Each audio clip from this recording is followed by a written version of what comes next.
thinking about theology again, and atheism and theism and theists, and specifically I'm thinking about the words.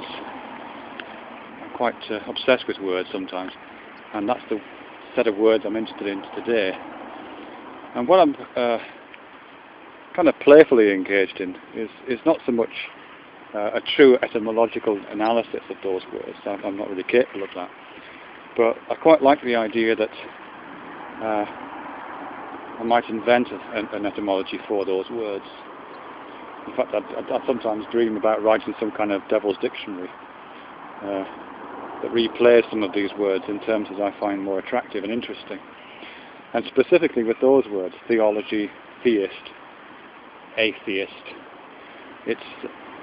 that's the word one word I'd be interested in attacking, really. Particularly the THE bit. I mean, I assume that THE comes from, I don't know, probably some Greek word, theos. I don't know if that, I'm just making it up. It's probably something like that. Probably means something to do with king or ruler, or I don't know what it means, really.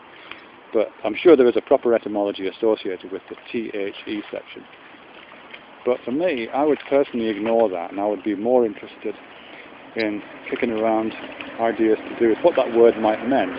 If that THE means what it means in English, which is the word the definite article. Now what would it mean if theology and theist and atheist related to this term, to this word the, meaning the definite article? There's some things about the word the. I mean, firstly, as a word, what kind of function does it serve in a sentence? And it seems to me that it serves a function of kind of introducing the word after it, which is almost invariably a noun. And this is something Ronald Langacker talks about in something called Nouns and Verbs. He writes about the status of nouns and verbs.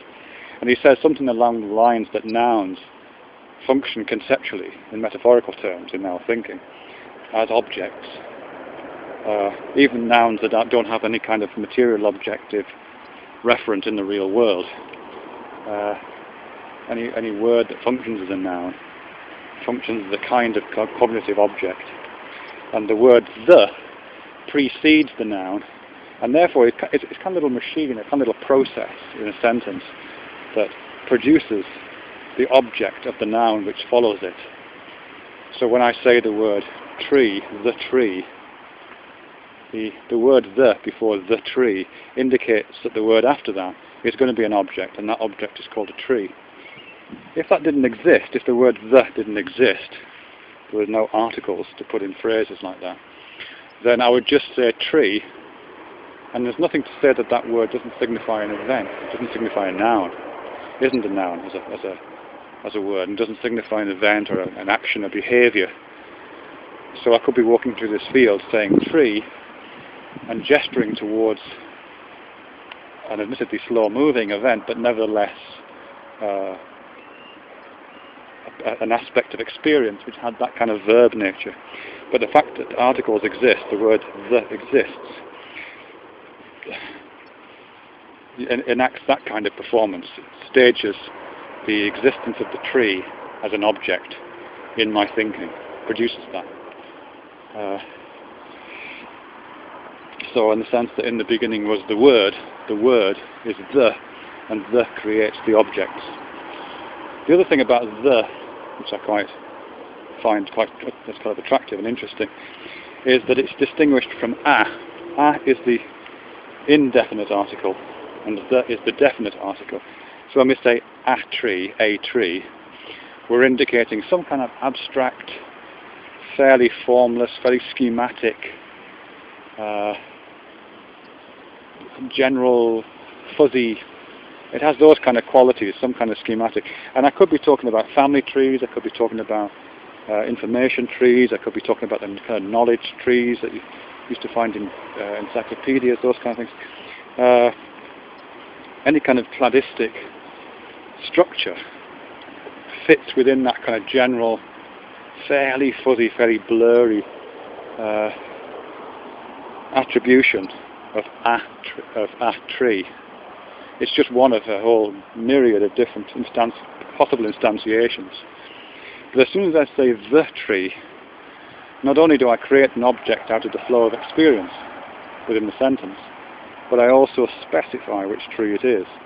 So it's the tree that features in the Garden of Eden, or it's the tree that Roland Barthes' woodcutter was trying to fell, or it's the tree that Thoreau chopped down when he was building his cabin at near Concord, or it's the tree that features in Norse legends.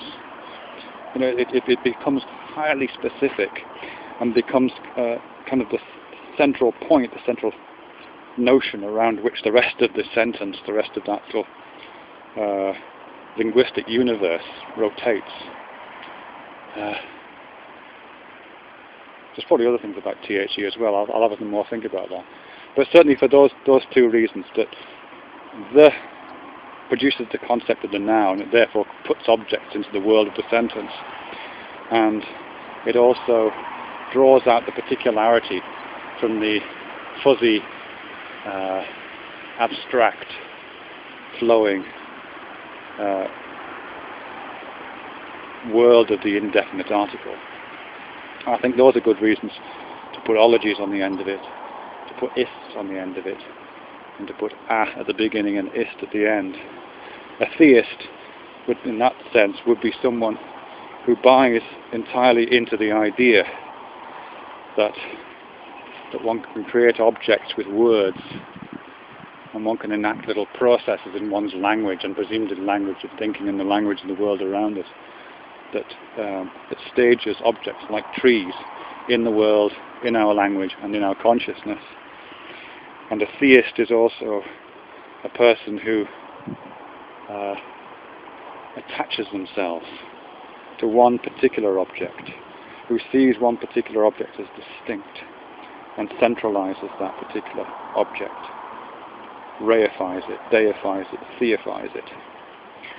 An atheist, on the other hand, is someone who doesn't buy into that, who lets the particularity of the object float into the background of the indefinite, and recognizes the a and the whole idea of articles as being little machines that produce objects,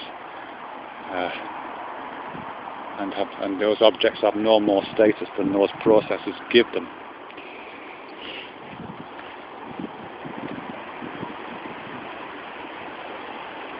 A beautiful day.